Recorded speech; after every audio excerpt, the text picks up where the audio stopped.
Here's how we move my Monarch lathe from the old position in the shop into the new edition. So the first part was really easy. We used the overhead crane system in the shop to just pick it up, had the floor all swept clean so that there were no bumps or anything, and moved it over. The new portion of the shop doesn't have a nice overhead crane system, so we had to figure out how to get it over there somehow on rollers. We decided to set it on my engine hoist frame, and one side is on that and another side is on the dolly I have for my milling machine. And with that many wheels, it actually rolled fairly well along the floor.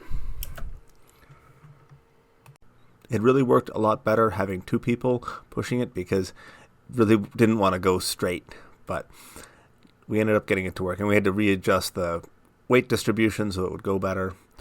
And at some point we also had to clamp it to that lower frame so it wouldn't slide off. I've got my lathe moved over to the new section of the shop we just built, and this is going to be its home for a while. So I'm going to try to get it off of these stands. I've got it just setting on my engine hoist and the base for my milling machine, and so we were able to roll it over on these. It actually worked surprisingly well. We did have to clamp the lathe to the base because it was sliding around as the floor moved and the caster didn't swivel right. So yeah, so I'm going to jack up this end with a floor jack, slide out the engine hoist, and put in, because this sits up on some I-beams, so it's a better height for me to work on.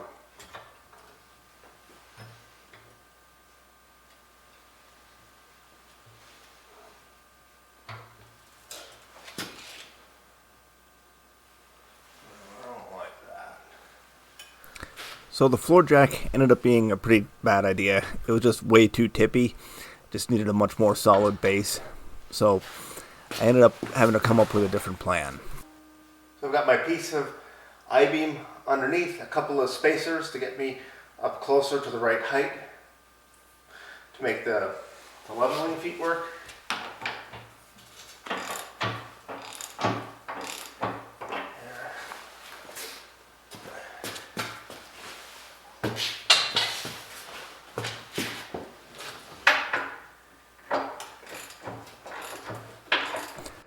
I ended up taking it off by using the leveling feet. I was able to just lift it up off.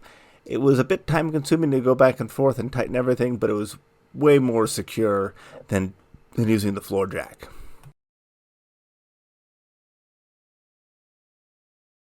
I used the engine hoist to get the tail end of the lathe off of the rolling dolly, and it worked fairly well, but it was kind of time consuming. It's hard to get it out and have the lathe up at the same time, so I had to put block under, back and forth, and it was a bit of a tedious process. But we went slow, didn't drop anything, and overall it went pretty well.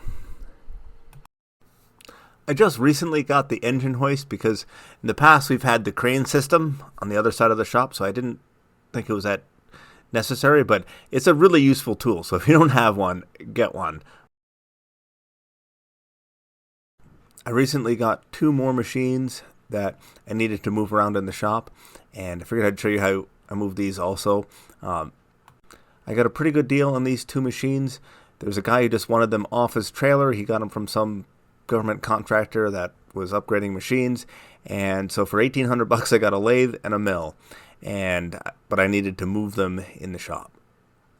Unloading them off the trailer was easy because it just used the big crane, but then I had to move them on to the other side of the shop. To move the lathe, I borrowed another engine hoist from a friend and set up a spreader bar across the top because it had a nice screw-in eye lift point right in the bed, so if I could hook to that, I figured I could move it pretty easily. Overall, this method worked really well. It was heavy to push around, unsurprisingly, as the lathe weighs probably 3,000 pounds. I was able to just keep it just barely off the floor, so if something had gone wrong, it wouldn't have had very far to go. This worked way better than the rollers underneath the lathe, in my opinion. I did a similar thing to move the milling machine. This didn't work quite as well because I couldn't get a high enough lift point on the table to get it to balance really well. The milling machine also has a lift point on the ram, but it's hard to get to with the engine hoist because it's a really tall machine with the riser block, so it made it hard to lift. So this method worked, but it definitely wasn't ideal. Both of these machines are now up and running in my shop. They both need a little bit of work, so stay tuned for that in a future video. Thanks for watching.